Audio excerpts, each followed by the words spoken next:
Siria está aquí, a 8 horas de avión de España. Es la mitad de grande y su población se concentra aquí. ¿Por qué? Porque toda esta zona es un enorme desierto, pero un desierto muy importante.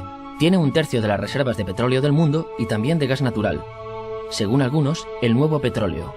Para sacarlo de aquí y llevarlo a Europa, hay que rodear toda esta península y salir por el canal de Suez. Como te puedes imaginar, aquí te cobran.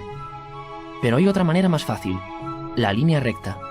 El que controle estas tuberías las puede abrir y cerrar, como un grifo. Si no pagas, no hay petróleo, ni gas. Esta región es increíble. La civilización en el planeta empieza en 3 sitios y este es uno de ellos. Mesopotamia, aquí. Sumer, que te sonará menos, pero es donde empieza todo, aquí también. ¿Recuerdas la Torre de Babel de la Biblia? La hicieron estos tíos. Egipto, aquí. Siempre ha sido un punto de contacto entre Oriente y Occidente, dando a Asia salida al Mediterráneo. Quizá por eso aquí nacen las principales religiones monoteístas, el judaísmo, el cristianismo y el islam.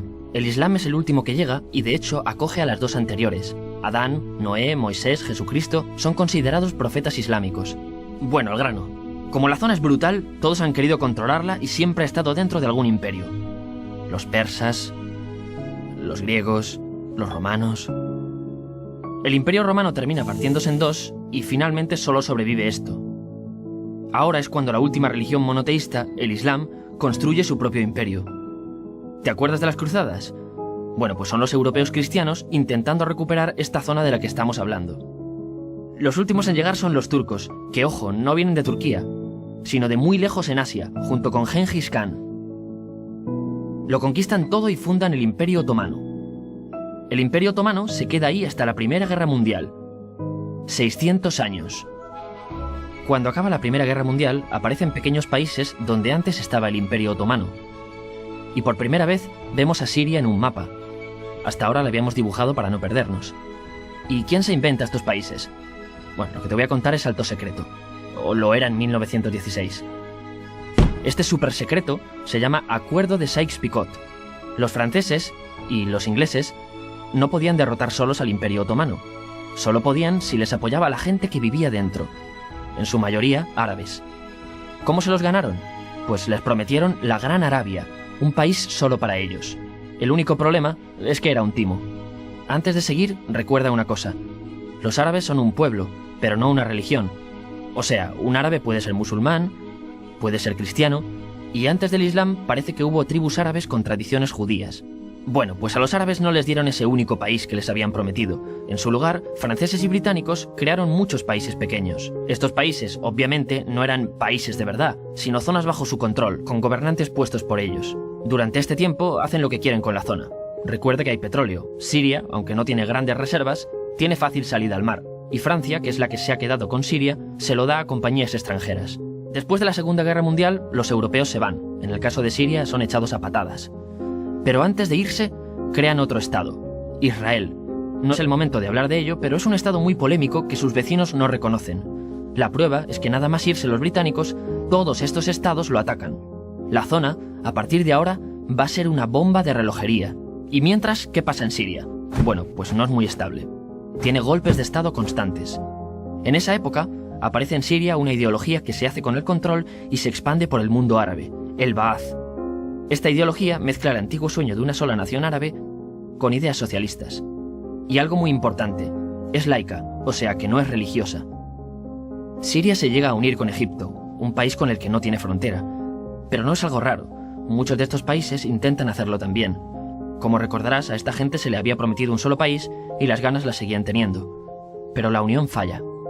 En este tiempo, Egipto les convence para nacionalizar el petróleo. En Siria, Al-Assad, el padre del Assad de ahora, se convierte en jefe del estado Ba'ath.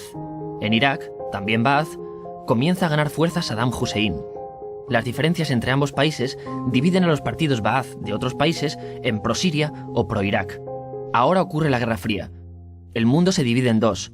O eres de Estados Unidos o de la Unión Soviética. Son años muy movidos en los que se pegan constantemente con Israel, invaden su vecino Líbano y comienza una oposición islamista al régimen Ba'ath de Assad. Los hermanos musulmanes. Vale, volvamos atrás un momento. Recuerdas que la mayoría de árabes eran musulmanes, ¿verdad? Bueno, pues dentro de los musulmanes hay 2 ramas fundamentales. Suníes, la mayoría, y chiíes. En el caso de Siria, a pesar de ser un estado laico, los gobernantes como Assad y los jefes militares eran chiíes, los cuales representan menos del 13%. En cambio, casi el 70% de la población es suní. Un dato curioso es que los cristianos son casi el 10%. Que los chiíes controlen el gobierno y ejército mosquea a la población suní, y ese sentimiento es aprovechado por los hermanos musulmanes, islamistas radicales suníes. Estos toman las armas en la ciudad de Hama, en contra del gobierno, y Assad acaba con la revuelta a costa de matar miles de civiles y encarcelar a mucha gente. En el año 2000, Assad padre muere, y le sucede Assad hijo.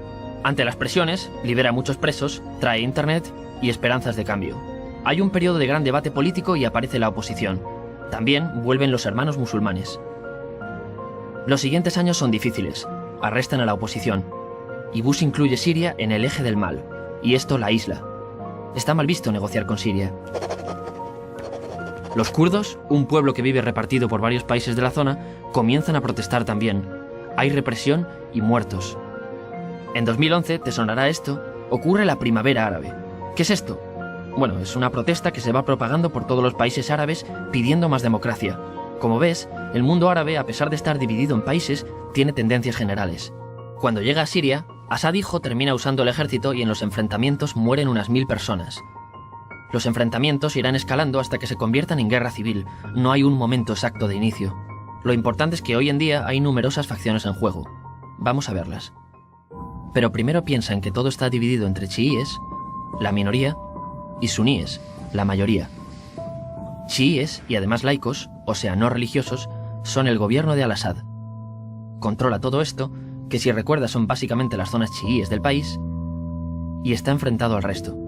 También mayoritariamente laico, pero suní, es el Ejército Libre de Siria, o FSA en inglés, junto con el Frente Islámico, que es religioso, y otros 70 y pico grupos más, forma una coalición que la prensa llama simplemente la oposición.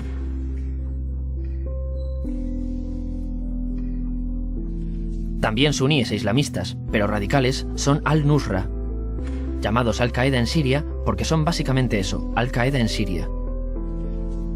Otros islamistas radicales son el ISIS o Estado Islámico. Salen de Al-Qaeda en Irak, controlan la mayor parte de Siria e Irak y se han hecho famosos por sus atrocidades. Su objetivo teórico impacta a muchos. Es un Estado Islámico a lo largo de Asia, África y Levante. Aunque a ti ya te suena, ¿verdad? En naranja tenemos al pueblo kurdo, que recordarás porque el presidente Al-Assad lo reprimió, al igual que gobiernos de países próximos también lo hacen. Ahora controlan militarmente esta zona. Antes de terminar, repasemos los apoyos internacionales a fecha de octubre de 2015. Las fuerzas de Al-Assad son apoyadas por Rusia, que ya tenía base militar en el país antes del conflicto, Irán y China. Todos son países de lo que Europa llama Oriente. En contra de Assad, apoyando a la llamada oposición, luchan Estados Unidos, Turquía, Francia, Gran Bretaña y Arabia Saudí. Podemos terminar con algunas conclusiones. Te advierto que esto ya es pura opinión. Si recapitulamos, vemos que la región es estratégica. Por su situación privilegiada, todos la quieren. Siria siempre ha estado bajo el paraguas de grandes imperios. Piensa que hace 100 años la actual Francia era Francia. Gran Bretaña era Gran Bretaña. Pero es que hace 200 también, y hace 300 también, y hace 400 también.